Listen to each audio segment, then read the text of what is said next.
আসসালামু আলাইকুম সুপ্রিয় শিক্ষার্থী বন্ধুরা, আশা করি আমরা সকলে মহান আল্লাহ তাআলার এক বিশেষ রহমতে ভালো রয়েছি। আজকে আমরা যে বিষয়টি নিয়ে আলোচনা করতে যাচ্ছি সেটি হচ্ছে যে ক্যালকুলাস 1 চ্যাপ্টার 19। তো একটা উপপাদ্য আমরা আলোচনা করব, সেই প্রশ্নটি খুবই গুরুত্বপূর্ণ বিএসসি এবং অনার্সের ক্ষেত্রে। তো বিএসসি 2020 সালে প্রশ্ন এসেছিল আর অনার্স 2019 সালে প্রশ্ন এসেছিল। তো আমাদের সাজেশন অনুযায়ী এটার নাম্বার হচ্ছে 19 নাম্বার। এখনও সাজেশন নাও নেই, অবশ্যই সাজেশন নেওয়ার চেষ্টা করবো, ইনশাআল্লাহ কমন আসবে। তো আমরা ইতিপূর্বে অনেক ছাত্রছাত্রীদের সাজেশন দিয়ে ফেলেছি। সাজেশনে আমাদের গণিত তৃতীয় পত্র বা ক্যালকুলাস 1 উত্তরপত্র সহ রয়েছে এবং ক্লাস সহ তোমরা দেখতে পারবা। আর প্রতিদিন আমরা একটা করে ক্লাস আপলোড করার চেষ্টা করব সাজেশন অনুযায়ী। তো যাই হোক, আজকে আমরা যে প্রশ্নটি দেখতে পেয়েছি সেই প্রশ্নটি আমরা সমাধান করব।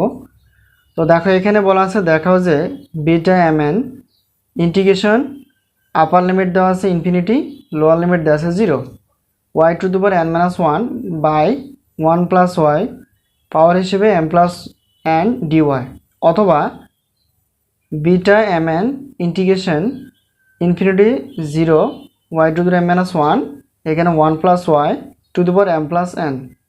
সুতরাং দেখো, দুইটার মাঝে কিন্তু কোনো তফাৎ নেই বললেই চলে, কারণ এখানে দেখো আমরা যে দেখি এখানে সবই ঠিক আছে, এটাও ঠিক আছে, শুধুমাত্র এখানে পাওয়ার হিসেবে যেটা ছিল সেই পাওয়ারটা এখানে n আছে আর এখানে কি আছে m আছে, ঠিক আছে। আর এখানে যা আছে এখানে কিন্তু তাই আছে। তো আমরা এটা নিয়েও প্রমাণ করতে পারি অথবা এটা নিয়েও প্রমাণ করতে পারি। তো যেহেতু এটা বিটা ফাংশন, তো এই বিটা ফাংশনের সূত্র ব্যবহার করে আমরা সমাধান করার চেষ্টা করব। তো দেখো, আমরা জানি যে সূত্র অর্থাৎ বিটা এম এন এর একটা সূত্র আছে, অর্থাৎ বিটা ফাংশন আমরা সূত্রটা লিখে ফেললাম। তো যেহেতু এটা বিটা ফাংশন প্রমাণ করতে হবে, এই জন্য আমরা বিটা ফাংশনের সূত্রগুলো লিখে ফেলছি। তো বিটা ফাংশনের সূত্রটা আমরা লিখেছি। তো দেখো, এই সূত্রটা একটু খেয়াল করো। এই যেখানে দেখো x two the power m - 1 1 minus x two the power n - 1, সুতরাং এই এক্সটা হচ্ছে একটা ডামি চলক। তো এটাকে পরিবর্তন করতে হবে, মানে এমন কিছু ধরতে হবে যা একটা পরিবর্তন হয় এবং পাশাপাশি একটা চলক থাকে। তো বোর্ড বইয়ের সঙ্গে মিলানোর সুবিধার্থে এবং বোঝার সুবিধার্থে, অর্থাৎ বোর্ড বইয়ের মিলার সুবিধার্থে আমরা চলক, যে ডামি চলকটি রয়েছে সেটার পরিবর্তে এক্স সমান আমরা 1/1 প্লাস ওয়াই বসাবো, ঠিক আছে। অর্থাৎ এক্সের পরিবর্তে আমরা এটা ব্যবহার করতে পারবো। তো আরেকটা আমরা জানি যে ইন্টিগ্রেশনের যে বিষয়গুলো, যে জিনিসকে আমরা পরিবর্তন করি সেই জিনিসের আবার ইন্টিগ্রেশনের যে মানগুলো দেওয়া আছে সেই মানগুলোকে বসাতে হয়, বসিয়ে তার লিমিটের মানগুলো চেঞ্জ করতে হয়। সুতরাং দেখো, আমরা এটা পরিবর্তন করব যেহেতু, তো এক্স সমান এটা ধরে নিলাম। এখন এটাকে কনভার্ট করি, তাহলে 1 প্লাস ওয়াই, আর এক্সটা এদিকে আছে, এদিকে পার হয়ে ভাগ হয়ে যাবে। তো শুধুমাত্র আমাদের ওয়াই লাগবে। তো ওয়াইটাকে আমরা রেখে দেব, তাহলে এখানে থাকে 1/x প্লাস 1 আছে, এদিকে পার করবো -1, ঠিক আছে। আশা করি বিষয়টি ক্লিয়ার। তো এটা হচ্ছে আমাদের একটা পরিবর্তনশীল আমরা ধরে নিলাম।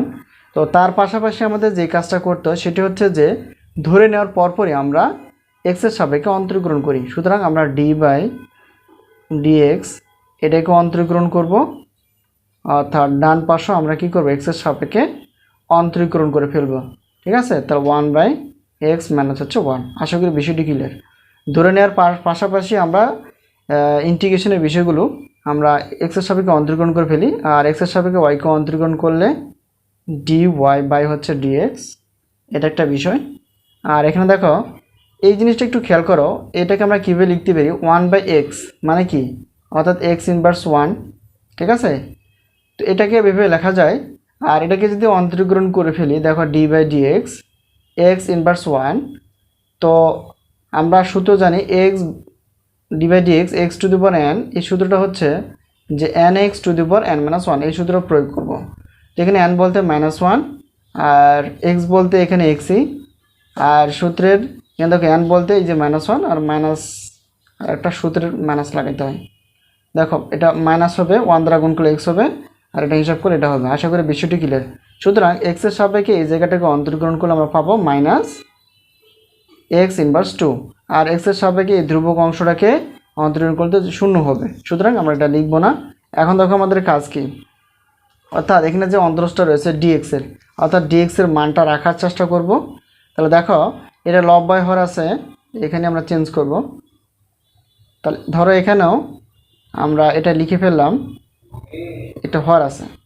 তো যেহেতু আমাদের ডিএক্স লাগবে, তো ডিএক্সটা রাখতে গেলে কী করা উচিত দেখো এখানে, অর্থাৎ উল্টে যদি দিই তাহলে ডিএক্সটা এখানে হবে আর ডিওয়াইটা কী হবে, এরকম হবে। আর মাইনাস আছে মাইনাস, এটা উল্টে যাবে, অর্থাৎ এখানে 1/x ইনভার্স 2, ঠিক আছে। অর্থাৎ দেখো আমরা একবারে লিখতে পারি এখানে dx সমান হচ্ছে মাইনাস 1 হচ্ছে x ইনভার্স এটা। আর যেহেতু এই যে এটা কি আছে, ভাগ আছে, ওইদিকে কি হয়ে যাবে, গুণ হয়ে যাবে। তো আশা করি এই পর্যন্ত আমরা খুব সহজে বিষয়টি বুঝে গেছি। তো আর একটু কাজ করা যায়, দেখো এখানে dx সমান এই যে মাইনাস আছে মাইনাস, এই ইনভার্সটাকে আমরা উঠে ফেলবো, তাহলে এখানে আসবে কি x স্কোয়ার dy, ঠিক আছে। কারণ এখানে দেখো যে বিষয়টা হবে, দেখো এখানে এটাই মাইনাস x ইনভার্স 2 এই জায়গাটা, তো মাইনাস আছে মাইনাস থাকবে। আর এখানে কি ছিল, দেখো এরকম ছিল, তো ইনভার্স মানে কি একটা মাইনাস আসবে সামনে, তাহলে এখানে এটা থাকতেছে, তো মাইনাস একটা সামনে আসবে, আর এখানে মাইনাস তো রয়েছে, তাহলে এখানে মাইনাস এক্স, এটা মাইনাস হচ্ছে প্লাস হয়ে যায়, সুতরাং এই জিনিসটা আমরা পেয়ে যাব। তো যেহেতু আমরা কি করলাম, এই যে এক্স যে ডামি চলকটাকে পরিবর্তন করলাম, করার পর আমরা অন্তরীকরণ করে ফেলছি। এখন আমাদের কাজ হচ্ছে লিমিটের মানগুলো চেঞ্জ করা।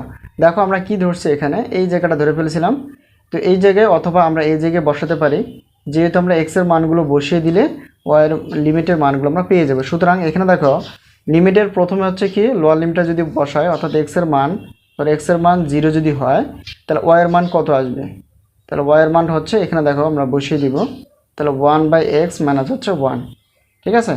তো দেখো এখানে 1/x এর মান আমরা 0 বসিয়ে দিব, আর -1 এটা, আর এই জায়গাটা কত আসবে, তাহলে কে 0 দ্বারা মানে 0 দিয়ে 1কে ভাগ করলে, অর্থাৎ 0 দিয়ে কোনো জিনিসকে ভাগ করা যায় না, সুতরাং এটা আসে আমরা জানি ইনফিনিটি বা অসীম।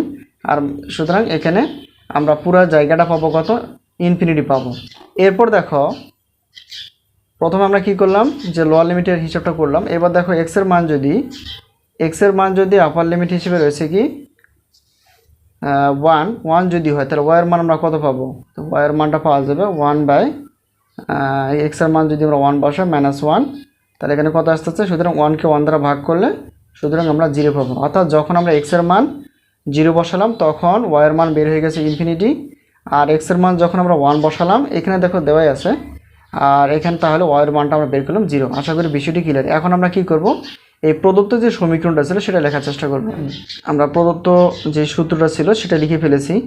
এখন দেখো কি কি চেঞ্জ করলাম, লিমিটে দেখো যখন 0 বসালাম তখন কি এখানে কি এসেছে, ইনফিনিটি, অর্থাৎ এটা বসিয়ে দিব। আর যখন কি x এর মান 1 বসালাম তখন y এর মানটা বেরিয়েছে 0, ঠিক আছে এই জিনিসটা। আর এরপর দেখো x কে আমরা কি ধরেছিলাম, দেখো চাইলে তোমরা এটা বসাতে পারো, অথবা এই পাশে, আচ্ছা এটাই বসাবো আমরা। x এর মানটা কি বের করে ধরেছিলাম আমরা 1/1 প্লাস হচ্ছে y, আর এখানে পাওয়ার হিসেবে m-1।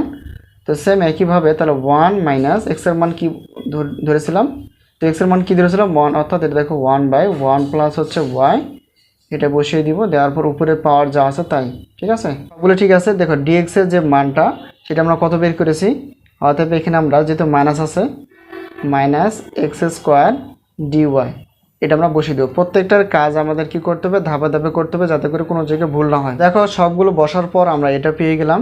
এখন দেখো আমরা জানি লিমিটের যে বিষয়টা, লিমিটের অর্থাৎ লোয়ার লিমিটের মান কম হয়, আপার লিমিটের মানটা বেশি হয়।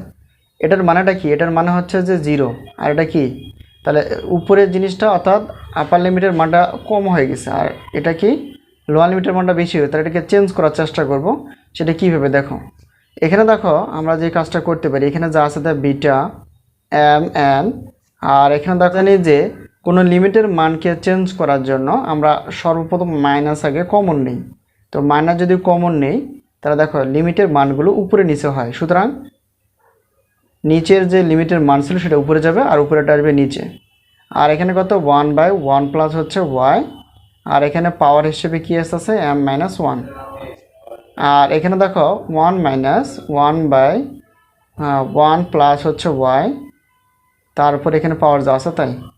আর একটা বিষয় খেয়াল করো, সেটা হচ্ছে যে দেখো সবগুলো চলক হিসেবে বা অন্তরজ হিসেবে আমরা y নিয়ে এসে ফেলেছি, কিন্তু এখানে আবার x রয়ে গেছে। তাহলে এই এক্সটাকে আমাদের কি করতে হবে, পরিবর্তন করতে হবে। যেহেতু আমরা এক্সকে কি ধরেছি, যে এক্সটা আমরা ধরেছিলাম সেটা আমরা বসিয়ে দিব। দেখো এখানে এক্সের যে মানটা ধরানো আসলো এক্সের যে মানটা আমরা ধরেছিলাম সেটা হচ্ছে যে 1/1 প্লাস হচ্ছে ওয়াই, ঠিক আছে। এক্সের যে এটা ধরেছিলাম তার এটা পাওয়ার কত আছে, এই পাওয়ারটা পাওয়ার রয়েছে যেহেতু স্কোয়ার, এখানে স্কোয়ারটা দিয়ে দিব, এখানে ডিওয়াই আছে ডিওয়াই, ঠিক আছে। আশা করি বিষয়টি ক্লিয়ার। আর এই মাইনাসটা কোথায় যাবে, এই মাইনাসটা আমরা একবারে ইন্টিগ্রেশনের বাইরে নেওয়ার চেষ্টা করব, ঠিক আছে। সুতরাং এখানে আমাদের বিষয়টা কি আসছে, বিটা এন, আর এই মাইনাস মাইনাস অলরেডি প্লাস হয়ে যাবে, আর লিমিটের যে মানগুলো যে জায়গায় সেই জায়গায় বসিয়ে দেবো। তো এটার উপর পাওয়ার মানে কি, ওয়ানের উপর পাওয়ার মানে তো এটাই বুঝাই, আর এটার উপর পাওয়ার মানে হচ্ছে 1 প্লাস ওয়াই, তার উপর হচ্ছে এম মাইনাস 1, ঠিক আছে। আর এটাকে লসাগু করলে আমরা কি পাবো, দেখো এখানে লসাগু করলে যেহেতু ভগ্নাংশ আকার আছে, তাহলে 1 প্লাস হচ্ছে ওয়াই, তাহলে এখানে কত পাবো 1 প্লাস হচ্ছে ওয়াই আর মাইনাস এটা দ্বারা ভাগ করলে 1, আর 1কে গুণ করলে তো এটাই হয়। আর এখানে দেখো পাওয়ারটা কি আছে, পাওয়ারটা n মাইনাস 1। তো এটাকে আমরা কীভাবে লিখতে পারি, যেহেতু হোল স্কোয়ার বোঝায়, তার মানে 1-এর উপর স্কোয়ার মানে তো 1ই, তাহলে 1 প্লাস হচ্ছে ওয়াই স্কোয়ার, আর এখানে ডিওয়াই আছে ডিওয়াই। আশা করি বিষয়টি ক্লিয়ার। এরপর দেখো পরবর্তী হিসাবটা কি, বিটা এম এন, এখানে দেখো লিমিটের যে মানগুলো সেগুলো বসিয়ে দিব। এখানে আমরা কি কাজ করতে পারি, এখানে 1/1 প্লাস ওয়াই এম মাইনাস 1, আর এটা হিসাব করলে দেখো -1 + 1 কাটা হয়ে গেলাম, এখানে কাটার পর থাকতেছে ওয়াই বাই, মানে এটার উপরও পাওয়ার বোঝায়, অর্থাৎ এই পাওয়ারটা আমরা লিখে দিব, আর নিচেরও কিন্তু পাওয়ার কিন্তু বোঝাই, ঠিক আছে। সুতরাং আমরা এটা লিখে দিব, মানে হোল স্কোয়ার যেমন বোঝায় সবগুলোর উপর পাওয়ার বোঝায়, এটার উপর পাওয়ার বোঝায়, কাটার পর এটা থাকবে, এটা থাকবে। আর এখানে আমরা কি লিখতে পারি, এখানে দেখো আপাতত যা আছে তাই থাক, অর্থাৎ 1/1 প্লাস ওয়াই স্কোয়ার ডিওয়াই। তো আমরা অনেক ভেঙে ফেলেছি, আর ভাঙবো না। এখন আমাদের কাজ কি, দেখো এখানে এটা যা আছে তাই থাকবে, লিমিটের মানগুলো দেখো এখানে যা আছে তাই। এখানে আমরা কি করতে পারি, দেখো প্রত্যেকটা পাওয়ারগুলো একটু খেয়াল করো, 1 + ওয়াই 1 + ওয়াই 1 + ওয়াই। তো সবগুলো থেকে আমরা কি হিসাব যদি করি, আর উপরে যদি গুণ করি 1 দ্বারা, তাহলে কত y⁴n - 1 হবে। আর দেখো ভিত্তি আমরা গুণের সময় যেহেতু সূচকের সূত্র জানি যে a⁴m × a⁴n, সূত্র হচ্ছে a⁴m প্লাস হচ্ছে n। তার মানে ভিত্তি যদি একই হয়, গুণের সময় পাওয়ারগুলো যোগ হয়, তো ভিত্তি কি, এগুলো নিজে ভিত্তি, এটাও ভিত্তি এটাও ভিত্তি, তাহলে আমরা কী করতে পারি 1 + ওয়াই লিখতে পারি, ঠিক আছে। 1 + ওয়াই লিখে দিলাম, আর উপরে পাওয়ারগুলো যোগ হবে, তাহলে কত m-1 প্লাস সূত্রে n-1 প্লাস সূত্রে 2, আর এখানে ডিওয়াই আছে, ডিওয়াইটা আমরা রেখে দিব। তো আশা করি বিষয়টি এই পর্যন্ত ক্লিয়ার। এখন দেখো বিটা এম এন, এখানে লিমিটের যে মানটা আছে আমরা দিয়ে দিব 0, ঠিক আছে। তাহলে উপরে হিসাব করে কত আসে, উপরে তো যা আছে তাই n-1। এটা দেখো যোগ বিয়োগ করো, দেখো এখানে কি কিছু কাটা যায় কিনা, দেখো -1 আর -1 যোগ করবে -2, আর এখানে +2 তো রয়েছে, সুতরাং এটা কেটে যাবে, কাটা যাওয়ার পর কি থাকে, অর্থাৎ 1 প্লাস হচ্ছে ওয়াই, 2 হচ্ছে m প্লাস হচ্ছে n, আর এখানে ডিওয়াই আছে ডিওয়াই। সুতরাং এটাই আমাদের হচ্ছে কাঙ্ক্ষিত প্রশ্নটির অ্যান্সার, যা আমরা প্রমাণ করতে পারলাম। সুতরাং এখানে আমরা বলতে পারি, দেখো এখানে y⁴n-1 1 প্লাস হচ্ছে y⁴ হচ্ছে m প্লাস n ডিওয়াই। তো এটা আর এই নাম্বারের সঙ্গে যোগাযোগ করে তোমরা সাজেশনগুলো নিতে পারো। তো আজকে এই পর্যন্তই, আবারও দেখা হবে পরবর্তী ক্লাসে। আল্লাহ হাফেজ।